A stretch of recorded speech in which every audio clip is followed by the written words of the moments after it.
Tatlong barangay tanod ang inaresto ng mga polis na nakasabay nilang rumisponde sa isang riot sa Quezon City. Nahuli kasi may dalang baril ang mga tanod na mahigpit na ipinagbabawal kahit pa sila'y naka-duty. Balita hati ni Oscar Oida.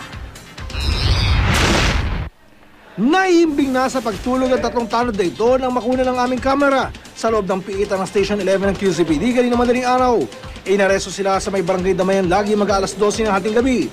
Sa inisyal na pagsiyasat, nakasabay umano ng mga pulis ang mga naturang tanod sa pagresponde sa isang riot sa naturang barangay.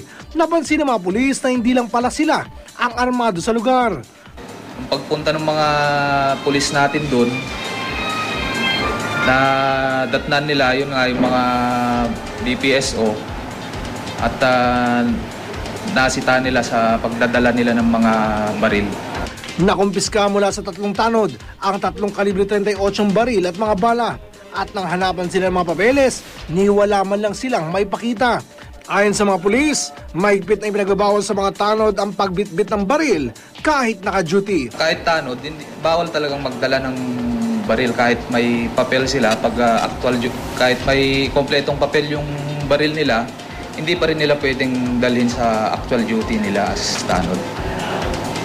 Kasi ang allowed lang na pang nila yung batuta.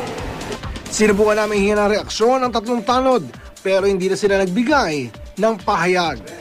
Oscar Oida, GMA News.